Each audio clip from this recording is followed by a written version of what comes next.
ನನ್ನ ಹೆಸರು ಸುಮಿತ್ ಮೊಟ್ಟೆಕರ್ ಅಂತ, ಸುಮಿತ್ ಮನೋಹರ್ ಮೊಟ್ಟೆಕರ್. ಮೂಲತಃ ಗೋಕಾಕ್ ನಿವಾಸಿ ನಾನು. 2021ರಿಂದ ಮಹಾನಗರ ಪಾಲಿಕೆಯಲ್ಲಿ SDಯಾಗಿ ಸೇವೆ ಸಲ್ಲಿಸ್ತಾ ಇದ್ದೀನಿ. ನಾನು ಕಂಪ್ಲೀಟ್ 100% ಬ್ಲೈಂಡ್ ಆಗಿದ್ದೀನಿ. 2023 ನೋಟಿಫಿಕೇಶನ್ 24-25ರಲ್ಲಿ ಪ್ರಿಲಿಮ್ಸ್ ಎಕ್ಸಾಮ್ ಕ್ಲಿಯರ್ ಮಾಡಿ ಈಗ ಮುಖ್ಯ ಪರೀಕ್ಷೆಯಲ್ಲಿ ಕೂಡ ಕ್ಲಿಯರ್ ಆಗಿದೆ. ಸೊ ನೆಕ್ಸ್ಟ್ 23ನೇ ತಾರೀಕು ಇಂಟರ್ವ್ಯೂ ಇದೆ. KS ಮೇನ್ಸ್ ಮುಗ್ದಿದೆ. ಇಂಟರ್ವ್ಯೂಗೋಸ್ಕರ ಪ್ರಿಪೇರ್ ಆಗ್ತಿದೆ.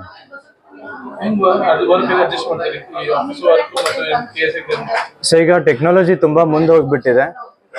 ಯಾವುದೇ ಅಸಾಧ್ಯ ಅನ್ನೋದು ಏನಿಲ್ಲ ಸರ್. ನಮ್ಮ ಲ್ಯಾಪ್ಟಾಪ್ ಇವಾಗ ಟಾಕಿಂಗ್ ಇದೆ ಸರ್. ಸೊ ಪ್ರತಿಯೊಂದು ಲ್ಯಾಪ್ಟಾಪ್ ಮೂಲಕ technology, with the help of the technology we can perform what ever work assign, we can perform this. ಗೆ ಈ KS ಆಗಿರ್ಬೋದು, UPSC ಯಾವುದು ಫಿಸಿಕಲ್ ಅನ್ನುವಂಥದ್ದು ಏನು ಲಿಮಿಟೇಷನ್ ಇಲ್ಲ. ಬ್ಲೈಂಡ್ನೆಸ್ ಅನ್ನುವಂಥದ್ದು ಲಿಮಿಟೇಷನ್ ಅಲ್ಲ ಇದು. ಸೊ ಕಷ್ಟಪಟ್ರೆ ನಥಿಂಗ್ ಈಸ್ ಇಂಪಾಸಿಬಲ್, ಅದೊಂದೇ ಹೇಳಕ್ಕೆ ಇಷ್ಟಪಡ್ತೀನಿ. ಸರ್ ಸದ್ಯಕ್ಕೆ ಮಹಾನಗರ ಪಾಲಿಕೆಯಲ್ಲಿ 2nd ಡಿವಿಷನ್ ಅಸಿಸ್ಟೆಂಟ್ ಆಗಿ ಕೆಲಸ ಮಾಡ್ತಿದ್ದೀನಿ. ಕೇಸ್ ವರ್ಕರ್ ಅಂತ ಕೊಟ್ಟಿದ್ದಾರೆ ಸರ್. ನಾನು ಲ್ಯಾಪ್ಟಾಪಲ್ಲಿ ಟೈಪ್ ಮಾಡ್ತೀನಿ. ಎಕ್ಸೆಲ್ ಆಗಿರ್ಬೋದು, power point, like advance computer ಆಗಿದೆ ನಂದು.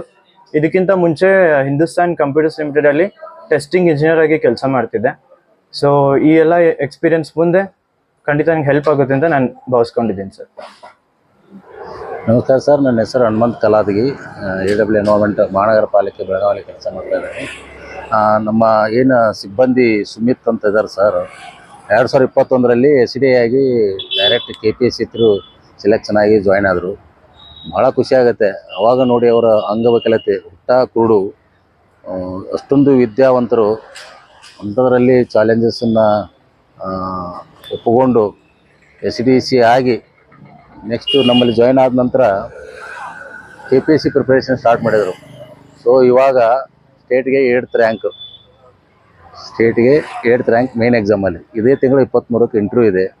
ಸೊ ಹಾರ್ಡ್ಲಿ ಐ ಥಿಂಕ್ 2 ಮಂತ್ಸಲ್ಲಿ ಅವರು ಉಪವಿಭಾಗಾಧಿಕಾರಿಗಳ ಒಂದು ಹುದ್ದೆಗೆ ಅರ್ಹತೆಯನ್ನು ಹೊಂದ್ತಾರೆ. ನಮಗೆ ಹೆಮ್ಮೆಯ ವಿಷಯ.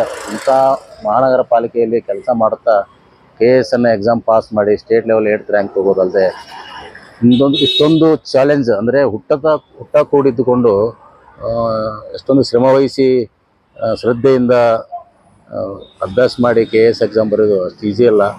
ಮೇಲಾಗಿ 8th ರ್ಯಾಂಕ್ ತಗೋದು ಅಷ್ಟು ಸರಳದ ಕೆಲಸ ಅಲ್ಲ. ಅವರ ಒಂದು ಶ್ರಮಕ್ಕೆ ದೇವರು ಅವರು ಒಳ್ಳೆಯ ಒಂದು ಹುದ್ದೆನ ನೀಡ್ತಾರೆ. ಜೊತೆಗೆ ನಮ್ಮ ಜೊತೆ ಕೆಲಸ ಮಾಡಿರೋ ಅನ್ನೋದು ನನ್ನ ಒಂದು ಹೆಮ್ಮೆಗೆ ಸಂತೋಷ ಆಗುತ್ತೆ ಸರ್. ಅವರು daily in time correct sharp ಅಂದರೆ 10 o'clock ಆಫೀಸಿಗೆ ಬರೋದು. ಮತ್ತು ಯಾರ್ದು ಹೆಲ್ಪ್ ತೊಗೋದಲ್ಲ. ಮನೆಯಿಂದ ತಾವೇ ಬರ್ತಾರೆ, ಮನೆಯಿಂದ ಅವರೇ ಹೋಗ್ತಾರೆ, ಊಟಕ್ಕೆ ಹೋಗೋದು, ಮತ್ತು ಆಫೀಸಲ್ಲಿ ಏನಿರುತ್ತೆ ನಾವೇನು ಹೇಳ್ತೀವಿ ಅದನ್ನು ಕೆಲಸ ಮಾಡ್ತಾರೆ. ಜೊತೆಗೆ ಸೈಡ್ ಟೈಮ್ ಇದ್ದಾಗ ಅಲ್ಲೇ ಲ್ಯಾಪ್ಟಾಪ್ ಹಿಡ್ಕೊಂಡು ಡೈಲಿ KS ಪ್ರಿಪ್ರೇಷನ್ ಮಾಡ್ತಾಯಿದ್ರು. ಭಾಳ ಖುಷಿ ವಿಷಯ ಅಂದರೆ ಅಷ್ಟೊಂದು ಅಂದ್ರೆ ಅಂಧತ್ವ ಇಟ್ಕೊಂಡ್ರೂ ಸಹಿತ ಇಷ್ಟೊಂದು ಎಫರ್ಟ್ ಹಾಕಿ KS ಎಕ್ಸಾಮ್ ಪಾಸ್ ಆಗಿದೆ ಅನ್ನೋದು ಭಾಳ ಖುಷಿ ಆಗ್ತದೆ. ಅಂದರೆ ಯಾಕಂದರೆ ಈಗ ಡೈರೆಕ್ಟ್ ಅವರು KS AC ಕೇಡರ್ ಆಗೋದ್ರಿಂದ ಇನ್ನೊಂದು 3-4 ವರ್ಷದಲ್ಲಿ ಹಿರಿಯ ಶ್ರೇಣಿ ಆಗ್ತಾರೆ. ಆಟೋಮೆಟಿಕ್ ಕಾರ್ಪೊರೇಷನ್ ಕಮಿಷನ್ ಆಗಿ ಮೊದಲು ಮಾಡಲಿ ನಮ್ಮಲ್ಲಿ. ಯಾಕಂದರೆ ಈಗಾಗಲೇ ಇಲ್ಲಿ ಕೆಲಸ ಮಾಡಿರ್ತಾರೆ. ಇನ್ನು 5 ವರ್ಷದಲ್ಲಿ ಮಹಾನಗರ ಪಾಲಿಕೆಯಲ್ಲಿ ಕೆಲಸ ಕಮಿಷನರ್ ಅಂತ ಆಗಿ ಮಾಡ್ತಾರೆ. ಮುಂದೆ IAS ಕನ್ಫರ್ಮೇಷನ್ ಅಂತೂ ಗ್ಯಾರಂಟಿ. ಇನ್ನೊಂದು ದೊಡ್ಡ ಉನ್ನತ ಮಟ್ಟದಲ್ಲಿ ಹೋಗ್ತಾರೆ. ಅವ್ರದ ಹೀಗೆ ಮುಂದುವರಿಲಿ. ದೇವರ ಒಂದು ಕರುಣೆ ಆಶೀರ್ವಾದ ಅವ್ರ ಮೇಲೆ ಇರಲಿ.